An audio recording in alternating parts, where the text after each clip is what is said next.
Alright, I'm going to be completely honest with you. The tech job market right now isn't cooked. The standard is just raised significantly. The required talent and skills to get you an entry-level software engineering role paying $90,000 a year is completely different now compared to 10 years ago. I've been watching developers with 5+ years of experience get rejected from junior positions. I've seen bootcamp graduates with perfect portfolios go months without a single interview. The reason is because everyone is using the same outdated methods that just don't work today. I'm not going to get into it in this video. If you want to know more about what works today, you can watch my other videos. I want to talk about a different opportunity, a different path software engineers can take to make the same income as a normal dev job, whilst also experiencing the location and time freedom that everyone seems to be working towards since COVID.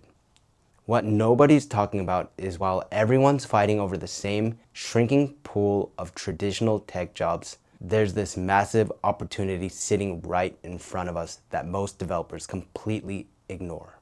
In the next 10 minutes or so, I'll break down why freelance devs are making a killing and how you can do the same to reclaim control of time and income in a way that's different to the traditional path. I know my whole channel has been about landing tech jobs, but what you probably didn't know was I was also a freelance software engineer too. As nice as it is to have a stable income from a traditional job and normal 9 to 5 hours, freelancing also has its pros too. You work as much as you want, work whatever hours you want, and technically have no income cap. And with how brutally competitive the tech job market is now, with companies laying off experienced developers while simultaneously posting job listings they never intend to fill, with AI tools making employers think they need fewer developers, with the ones that are hiring wanting entry-level developers to have 5+ years experience, even though that doesn't really make sense. Statistically, it's impossible for every aspiring dev to get a role working at a big firm, unless you got me as a mentor. I have had students come to me with solid portfolios, great technical skills, who've been job hunting for 8+ months with nothing to show for it. Not because they're not good enough, but because they're playing a rigged game. Meanwhile, I've been quietly freelancing on the side for years. During my time freelancing, I was making $15,000 in pure take-home from freelance projects, working maybe 20 hours total. What surprised me was that small businesses are desperate for developers. While big tech is laying people off, every local business needs a website, an app, some kind of digital solution. They have money, they have problems, and they don't care if you went to Stanford or learned to code last year. They just want someone who can solve their problems professionally. But here's where most people get this completely wrong. Everyone thinks freelancing is about competing on price on Upwork, charging $15 an hour to build someone's WordPress site. That's not freelancing, that's digital slavery. Real freelancing is about becoming the technical co-founder these businesses can't afford to hire full-time. It's about packaging your skills into solutions, not selling your time by the hour. While everyone else is trying to get hired, you're going to get hired by multiple companies at once.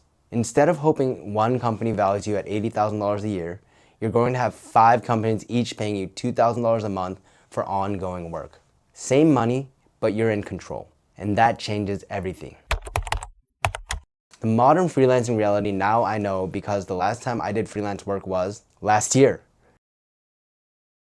To give you a little update about my life, recently I am working but not a full-time job. I'm helping out a friend. He started his own company and he got some contract with some government that's helping out a manufacturing and execution system, and I'm making the chatbot, and it's a challenge, and I'm up for any challenge really.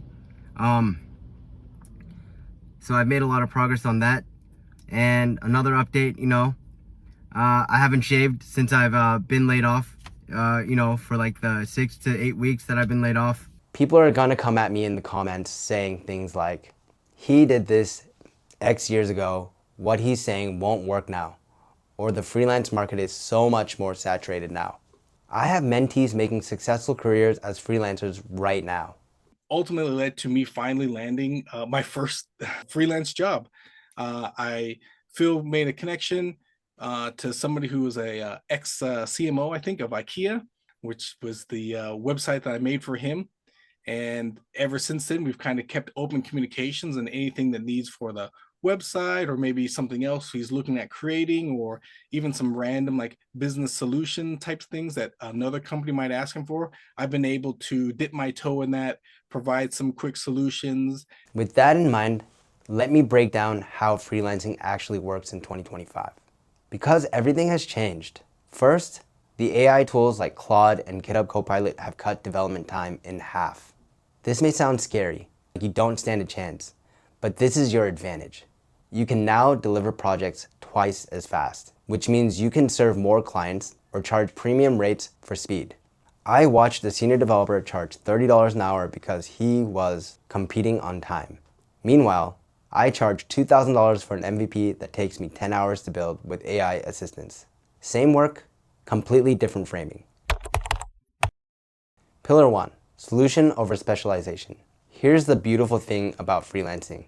There's not so much pressure on being a specialist compared to the traditional job market. If you can create the desired solution, no one cares what language you used or how your code looks. Understanding the scope of work required for the solution is way more important than technical perfection.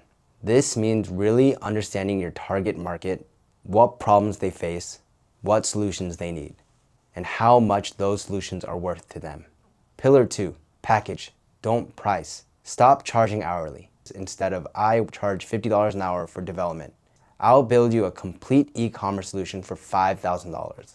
The key things to remember is that you're not selling features, you're selling benefits. Don't say, I'll build you a website with 5 pages and a contact form. Say, I'll build you a system that captures leads 24/7 and converts visitors into paying customers. Same work, but now you're selling the outcome, not the process. Pillar 3, under-promise, over-deliver. The only way to build a long-term freelance business is by delivering a damn good product or service. If your product is good, it'll do the selling for you. You can build a book of business through referrals, build social proof, and eventually have people come to you instead of the other way around. One amazing project beats 10 mediocre ones every single time. Step 1, identify your target market, especially in the beginning. It's easier to serve one market since there's less variability in your scope of work for each project. If the first market doesn't work, move to the next. Don't try to be everything to everyone right away. Step 2, build your portfolio. Just like the traditional job market, you need projects to show you can do the job. Build examples that directly solve problems your target market faces. I've mentioned this multiple times throughout my other videos, but it's really that simple in order to get noticed. People want to visualize what you can do. Step 3, master selling and presenting. Here's what most developers don't realize. Delivering a good product isn't enough on its own to build a freelancing business. You need to know how to sell and present your solution well. This is a skill you have to develop just like coding. Step 4, rinse and repeat. Keep refining your approach until you get your first couple of customers. Then use those wins to build momentum for the next ones. It sounds simple, because it is. Think about it this way. A small business will pay $300 to $800 monthly for digital solutions, but a mid-sized company will pay $3,000 to $8,000 monthly for the same type of work because the impact is proportionally bigger. Businesses need ongoing projects too. System upgrades, new features, seasonal campaigns, integration work. A small client is worth $1,000 to $3,000 annually beyond retainers. A bigger client would be around $10,000 to $50,000 annually in project work. I have a friend who started with one pizza shop, built them an ordering system that led to a regional pizza chain contract worth $150,000 annually. Same core skills, but he learned to think bigger. That's the power of starting small but scaling smart. Common mistakes that kill your success. Mistake 1. Competing on price, never be the cheapest option. Be the most professional, most reliable option. Cheap clients are nightmare clients. Mistake 2. Overcomplicating the tech. They don't care if you use React or vanilla JavaScript. They care if it works, loads fast, and makes them money. Mistake 3, forgetting the business side. You're spending 50% of your time coding, 50% managing clients, marketing, and admin. Plan for this reality or you'll burn out fast. I feel like it's important to reiterate that the tech job market isn't actually saturated. It's just broken. Companies are posting impossible job requirements because they don't understand what they actually need. They want 3+ years experience for entry-level roles because HR departments are using outdated filters that made sense in 2015. But freelancing gives you a different playing field entirely. You're not competing with 1,000 other developers for one position. You're the only developer talking to this specific restaurant owner about their specific problem. And here's the beautiful part. You can do both. Keep applying for jobs while building your freelance income. Worst case scenario, you have multiple income streams. Best case scenario, your freelance income becomes so good, you never need a traditional job. Think about it this way. Instead of hoping one company will pay you $100,000 annually, you could have 20 clients each paying you $500 monthly.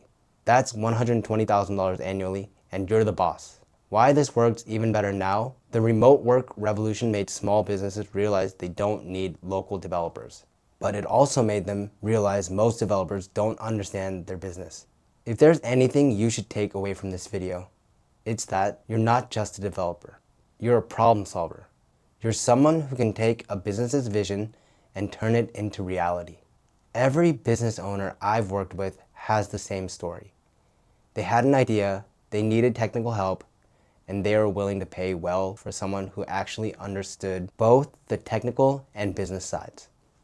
The tech job market might be broken, but the demand for real solutions has never been higher. While everyone else is fighting for permission to prove their worth, you can start proving your worth this week. The choice is yours. Keep playing the game where you have no control, or start playing the game where you make the rules. The opportunity is there. The framework works. Stop waiting for someone else to give you a chance and start creating your own chances. If you found this helpful, subscribe for more honest career advice. Go build something real. The market is waiting for you. Coding saves lives.